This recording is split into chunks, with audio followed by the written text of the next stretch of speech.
13 दिसंबर 2001 दिल्ली की सर्द सुबह। संसद भवन के बाहर सब कुछ सामान्य लग रहा था, लेकिन कुछ ही मिनटों में ऐसा होने वाला था जो पूरे देश की सुरक्षा व्यवस्था पर सवाल खड़े कर देगा। उस दिन देश के सबसे बड़े नेता, प्रधानमंत्री, गृह मंत्री और कई वरिष्ठ सांसद संसद के अंदर मौजूद थे। देश की सबसे सुरक्षित जगहों में से एक। लेकिन क्या सच में सुरक्षित? करीब 11:30 बजे एक सफेद एम्बेसडर कार तेजी से संसद परिसर की ओर बढ़ती है। कार पर लाल बत्ती लगी थी, जैसे कोई वीआईपी मूवमेंट हो।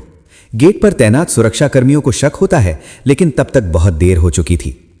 अचानक गोलियों की आवाज गूंजती है।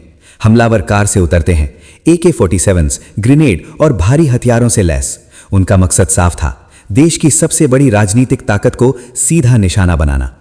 लेकिन इस हमले की कहानी सिर्फ गोलियों और बहादुरी की नहीं है। यह कहानी है उन चूकों की, उन चेतावनियों की, जो अगर समय पर समझ ली जाती तो शायद यह दिन अलग होता। हमले से कुछ दिन पहले खुफिया एजेंसियों के पास कुछ संकेत आए थे, इंटरसेप्ट्स, बातचीत के टुकड़े, संदिग्ध गतिविधियां। लेकिन इन सूचनाओं को एक साथ जोड़ने की कोशिश अधूरी रह गई। इंटेलिजेंस ब्यूरो और अन्य एजेंसियों के बीच जानकारी का आदान प्रदान उतना तेज और स्पष्ट नहीं था जितना होना चाहिए था। हर एजेंसी के पास पहेली का एक टुकड़ा था, लेकिन पूरी तस्वीर किसी के पास नहीं थी। क्या यह एक मिस्ड वार्निंग थी, या फिर सिस्टम में मौजूद वो दरार जो एक बड़े खतरे को जन्म देने वाली थी? हमले के दिन जब वो एम्बेसडर कार संसद के गेट तक पहुंची, कुछ सेकंड के लिए भ्रम की स्थिति बनी। कार पर वीआईपी स्टिकर था, लाल बत्ती थी, और यही वो पल था जब शक और भरोसे के बीच की रेखा धुंधली हो गई। दिल्ली पुलिस के जवानों ने तुरंत प्रतिक्रिया दी, लेकिन तब तक हमलावर अपनी पोजीशन ले चुके थे। गोलियां चल रही थीं, धुआं फैल रहा था। संसद भवन के अंदर अफरा तफरी मच गई। सांसदों को सुरक्षित स्थानों पर ले जाया गया, दरवाजे बंद कर दिए गए। हर सेकंड कीमती था। अगर हमलावर कुछ मिनट और आगे बढ़ जाते तो क्या होता?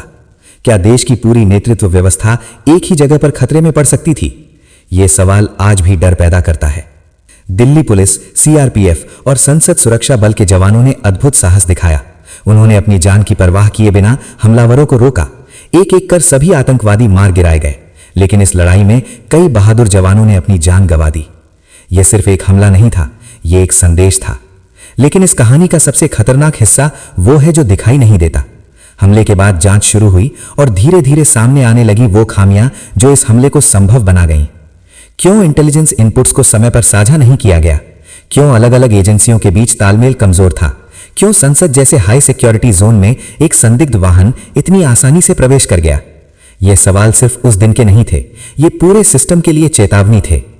कई रिपोर्ट्स में यह बात सामने आई कि हमले से पहले कुछ अलर्ट्स दिए गए थे, लेकिन उन्हें उस गंभीरता से नहीं लिया गया जितना लेना चाहिए था। यह एक क्लासिक केस था। इंफॉर्मेशन थी, लेकिन इंटीग्रेशन नहीं था, और जब जानकारी बिखरी हो तो खतरा और बड़ा हो जाता है। इस हमले के बाद भारत और पाकिस्तान के बीच तनाव चरम पर पहुंच गया। सेना की तैनाती बढ़ा दी गई, सीमाओं पर हलचल तेज हो गई, और दुनिया को एक और युद्ध का डर सताने लगा। एक हमला जिसने पूरे क्षेत्र की शांति को हिला दिया।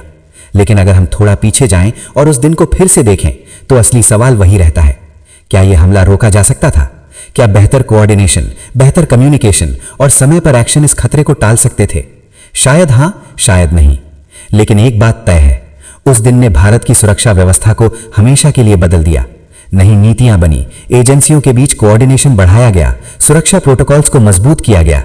लेकिन इसकी कीमत बहुत भारी थी, कुछ जिंदगियां जो कभी वापस नहीं आएंगी। आज जब हम संसद भवन को देखते हैं तो वो सिर्फ एक इमारत नहीं है, वो एक याद है, एक चेतावनी है और एक सबक भी। क्योंकि खतरे हमेशा बाहर से नहीं आते, कभी कभी वो हमारी अपनी चूकों में छिपे होते हैं। और उस दिन 13 दिसंबर 2001 को देश ने यह बहुत करीब से महसूस किया कि एक छोटा सा कोऑर्डिनेशन गैप पूरे राष्ट्र को खतरे में डाल सकता है।